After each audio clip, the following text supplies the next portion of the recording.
Hey, Tom here from the Run Testers. In this video, we are going to be doing a full review of the Puma MagMax Nitro. Let's have a look.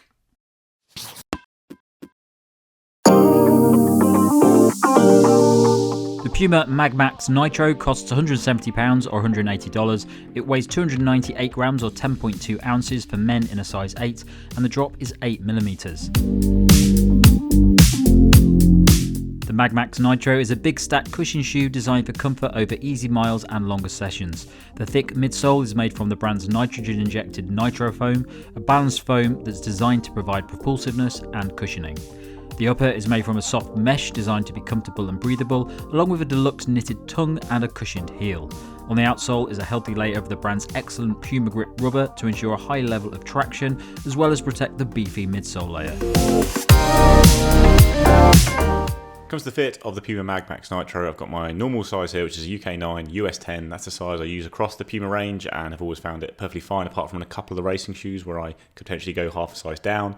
Fit was perfectly good for me on length with the MagMax Nitro, so I would stick to your normal size. I have had pretty big problems, however, with the heel design on this shoe. It's the second Puma shoe that's done this to me after the Deviate Nitro 3, where it just really irritates my Achilles tendonitis, and I can't work out why. It's not the most aggressive heel counter in the world, but you can feel it in the back, in the center of the shoe there, and yeah, particularly my right foot. Every time I've run in the shoe, I've had real irritation that I've had to deal with in the days after. I'm just not getting with other shoes that I'm using around the same kind of time. So hopefully this isn't a widespread problem. I've not really heard it being reported by other people, so I don't think it's necessarily something to really worry about. But if you do have kind of insertional Achilles tendonitis, on the lower part of the heel, then maybe it would be one to look out for, because it has really been a problem for me with this and the Deviate Nitro 3, which is a real shame, because obviously really loved running in Puma shoes in recent years, and none of them have done this to me until this and the Deviate Nitro 3. So yeah, that's a big problem for me on the fit, but overall I would say on the sizing, stick to your normal size. So the fit for me has been overall very good on the Puma MagMax Nitro. No issues to report really in my time. Now I've got mine in a UK size 8. That's my typical running shoe size.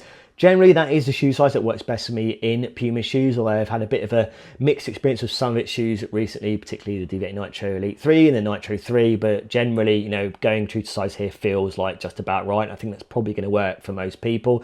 Now, I say in terms of the toe box, I think, it's being accommodating enough for me in terms of my runs, in terms of the longer runs I've done. I've been very happy with that space, hasn't felt overly long or too short. I think the nature of this upper does mean that you get kind of something that feels relatively spacious, or creates that kind of natural kind of roomy feel up there as well too. And it's actually quite a broad kind of fitting shoe as well. It's not overly wide, I don't think, but I think ultimately compared to things like the Deviate Nitro 3, maybe the Velocity Nitro 3 as well too, maybe it is a slight kind of wider feel or kind of fit here for me. Generally that's been absolutely fine for me.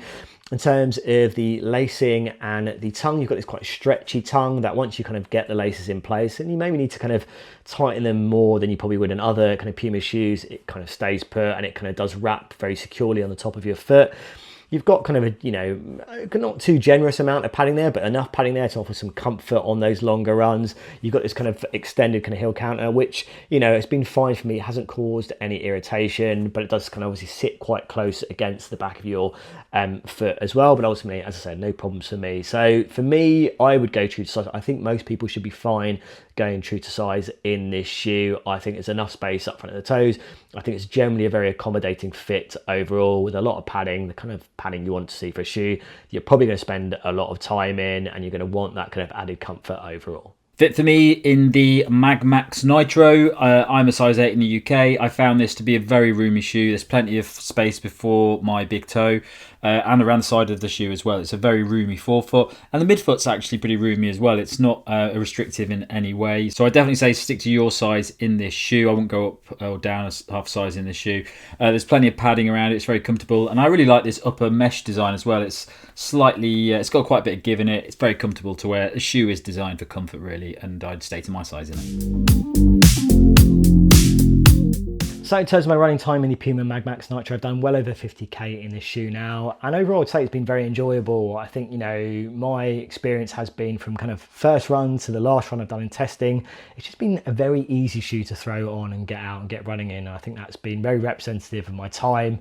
It's a max cushion shoe. I think ultimately build as one for kind of recovery runs, easy style runs. I think absolutely it's going to work for those types of runs, and that's what I've seen in my testing time. But I do think some runners, and I think I count myself as one of those runners, will get a little bit more versatility out of this shoe. I think some runners possibly won't, and I'll get into why I think that might be the case. But I definitely would class this as, you know, in that category of kind of max cushion super trainers, like things with the Super Blast 2, the Hoka Skyward X as well too. I think it's in good company, those shoes. Whether they're better than those shoes, I'll get into that in the verdict. But I think ultimately it does sit well, and that's kind of the way I view the shoe in terms of how, you know, I've spent my running time in it. And I think the biggest thing I can say, you know, in terms of what's really stood out for me is what you're getting from that midsole. I think also you're getting that Nitrofoam, that big stack of Nitrofoam.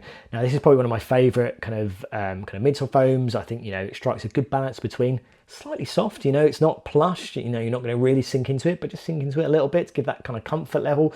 But also I think you're getting kind of a responsive edge to it as well, that slightly firmer feel, which I think you get in the Puma Velocity Nitro 3, and it's a good kind of example of, you know, being a shoe that has that versatility, doesn't feel awkward to kind of slightly pick up the pace in. And I think, you know, that would be my experience of the MagMax Nitro. Now, obviously, you're doing that from a heavier shoe than something like the Velocity Nitro 3. And I think, you know, the weight thing is something that I think would count against it for some people in terms of being a shoe that can work for those more up-tempo paces. For me, it hasn't been a problem. I haven't found it overly heavy.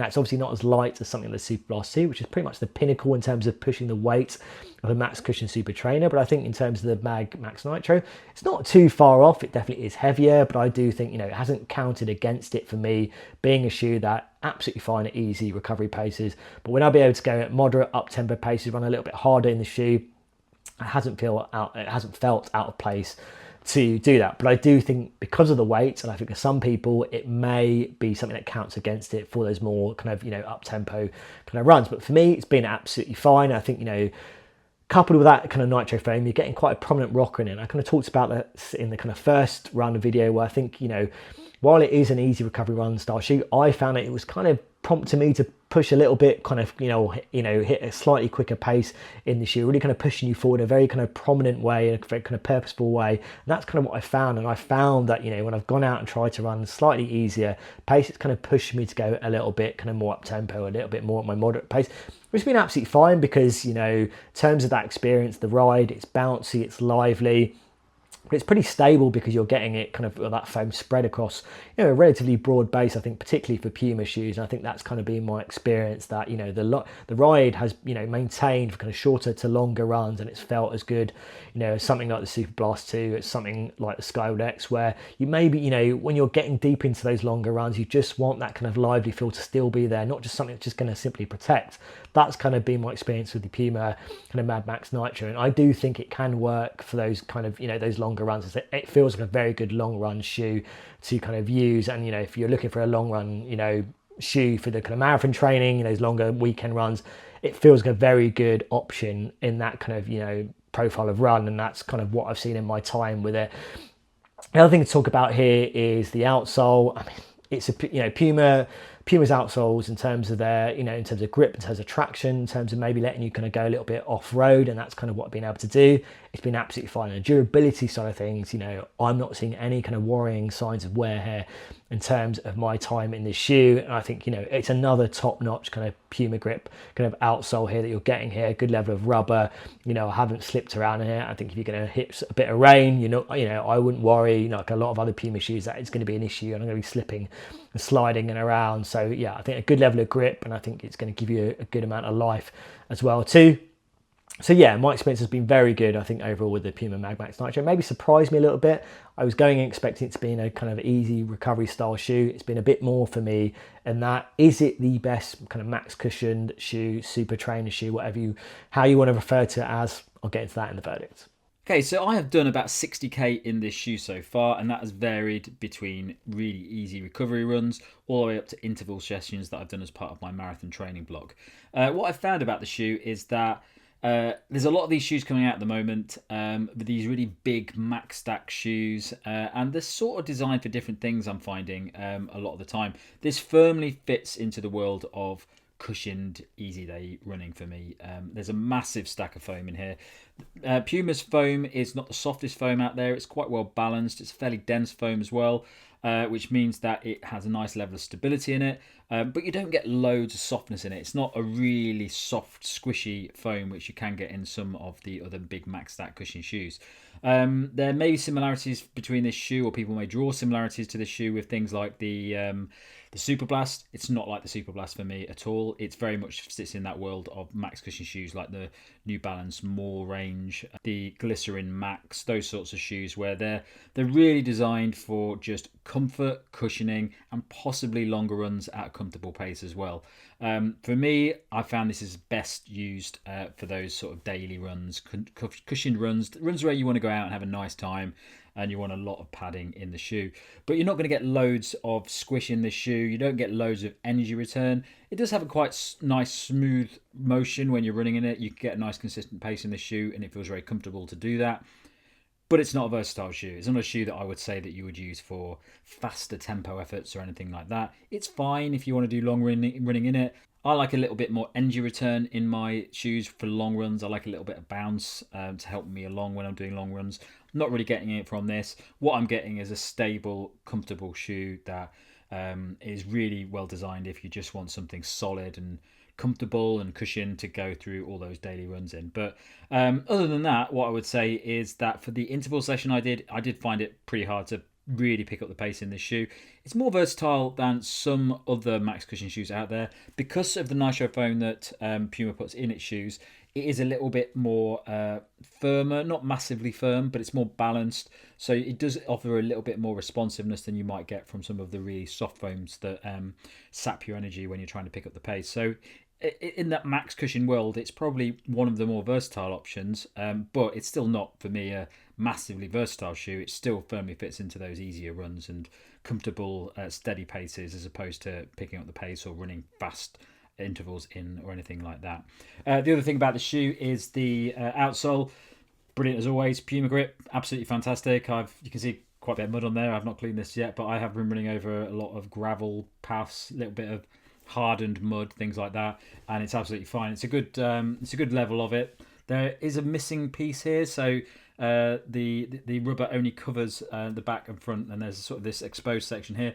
I've not seen any signs of wear or tear on that section over the 60k of running that I've done, so it seems to be a pretty hardy foam, this Nitrofoam that Puma's got in there, but very, very solid outsole on this shoe. So yeah, solid shoe, very good for your easy day runs and your comfortable, steady sessions. So I've done around 40-45k in the MagMax Nitro. I'd like to do a little bit more, but talking about the Achilles problems I had that I mentioned in the fit section, I've just not really felt comfortable using the shoe too much. So I used it for 3 runs before our early review, and I used it again this week just to see if there was anything that had changed about the ride of the shoe for me, and it's just not a shoe that works for me, unfortunately. Not just because of the fit, just the underfoot feel, I can't get into any kind of rhythm with this shoe, especially at easy paces. It feels like I'm just not moving through my foot strike very well, and while the foam does feel good underfoot, it feels soft and bouncy. It feels like, it'd be a fun foam to use if you are getting into sync with the shoe. It just hasn't happened for me. I haven't been able to awaken this beast of a midsole, maybe because I'm a pretty shuffly runner. I've got quite a short stride length. Maybe I'm not really sinking in and getting the most out of this Nitro. Maybe heavier runners will get a bit more from it, but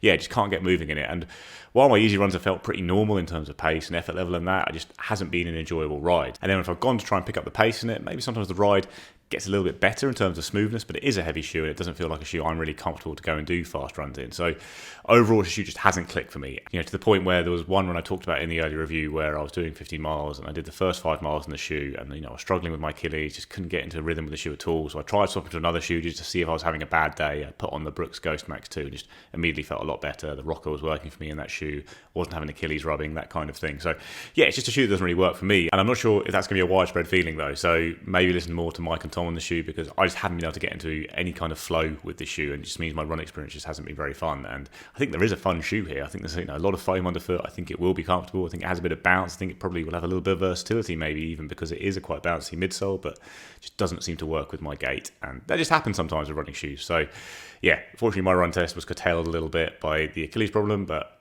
also just the flow of the shoe hasn't worked for me. I'm sticking to the Velocity Nitro for sure in Puma's range myself. But yeah, bit of a shame that I just couldn't get going with the shoe at all, really. So my verdict on this shoe, there's a lot of these max cushion shoes coming out at the moment. I am probably one of the run testers who is most interested in these shoes. I love loads of cushioning. I love soft shoes. I love shoes with big stacks of bouncy foam in them.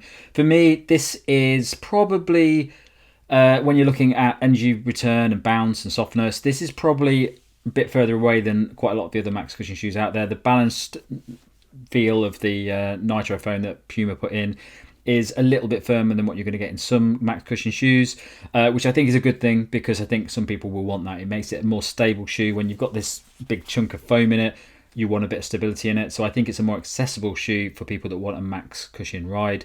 It's not the most versatile shoe in the world, but it is a solid easy day shoe, recovery day shoe, a long run shoe, a comfortable pace. And I very much enjoy testing it. When I put up against things like the Brooks Glycerin Max, I'd probably say I prefer the Glycerin Max just because it's got a little bit more softness to it for me, and I enjoy running in that a little bit more. Very similar ride to this one. I would use them for the same things. But for some people, that might be too soft, the Glycerin Max. So this is probably a good option for people who don't really want a really soft shoe. Other options that people might compare it to, things like the Super Blast. It's not like the Super Blast for me. It doesn't have the speed of the Super Blast. You don't get a really smooth heel to toe transition like you get in the Super Blast. It's not a performance shoe, basically. So it's definitely a shoe that's designed for just getting through loads of miles in as much comfort as possible and a nice bit of stability. So I'm a little bit hesitant to give a very strong verdict on the MagMax Nitro, because it just feels like a shoe that doesn't work for me. And maybe if you've got a very similar running style to me, you've always got on with the shoes I've liked in the past, maybe you'll also not get on with this shoe. But at the same time, you might just find it a very different experience, because I just can't get into rhythm with it. It rubs my Achilles. It feels too heavy for me to do anything kind of fast in, and it doesn't feel like enjoyable or comfortable at easy pace. It doesn't disappear on the foot or anything like that. So I'll be looking at other shoes, other big Max Stack shoes, some like the Saucony Hurricane 24. I've loved this year, really comfortable, really flows through very nicely on easy runs. Just feels like a shoe I really enjoy pulling on every single time. The Ghost Max 2 I've also enjoyed, and the Hoka Skyflow is another. It's not as cushioned as this shoe, but another really nice cushioned daily trainer I'd use for a lot of runs. But the MagMax Nitro just hasn't really clicked for me for whatever reason. And obviously in Puma's range, you have got the Magnify Nitro 2, which I did really like, and I did find a shoe that did work for me, very comfortable underfoot and in the upper. And Velocity Nitro 3, another really good cushion shoe that I like using for lots of daily training if you don't necessarily need this big max stack like you get on the MagMax. So my verdict on the Puma MagMax Nitro is that it's a very solid performing, comfortable, easy to get on with max cushion shoe. And I think in terms of the other Puma shoes that I've tested this year, this is definitely one of my favorites I've spent time in. Now, in terms of being the best max cushion super trainer shoe, so a shoe that can work for those kind of mixture of paces and be a really kind of solid long run shoe to use as well too. Is it the best? Not quite for me, I don't think yet, but that doesn't mean it's a bad shoe. I think, ultimately the pinnacle still is the Asics Super Blast 2. And I think in terms of Verily being the lighter shoe, in terms of, working better at faster paces. And I think the crucial thing for me, in my experience of these kind of max cushion super trainers, is the transition from easy to fast and fast to easy. And I think the Super Blast 2 just does a better job of it than the Puma MagMax Nitro. As I said, that doesn't mean this is a bad shoe. And I kind of put it in the category of things like the Hoka Skyward X, which is another shoe that looks like it's going to be a big, heavy shoe, but ultimately handles that weight very well and is a very enjoyable, bouncy, kind of, lively shoe to use for your long runs. And that's kind of how I kind of view the kind of MagMax Nitro as well too. It's cheaper than the Skyward X as well too. So you're looking for an alternative to something like that. Something like the Super Blast 2, but obviously doesn't give you that kind of lighter feel and doesn't work at those very faster kind of paces, then absolutely this is a shoe I think is worth looking at. And I say, ultimately from a max cushion point of view, it's giving you that protection and comfort over those longer distances, but giving you something lively in that ride and in that midsole that makes sure that, when you're being out there and you're out there on your feet, that it's going to feel nice to do, and it's not just going to feel like it's just protecting you over that distance. So for me, as I said, a solid performing kind of max cushion super trainer that for a lot of people will just be an easy recovery run style shoe. But I think for a lot of other people, it will have a little bit more versatility about it if you can handle the weight at those slightly more moderate up tempo paces, because it can absolutely offer that. And that's kind of what I've seen in my time with this shoe. That's it from us on this review of the Puma MagMax Nitro. Thanks a lot for watching. Don't forget to like, subscribe, click that little bell. And if you're going to the caption below, you can find a link to our podcast, which comes out a couple of times each month. Thanks a lot for watching. Catch you next time.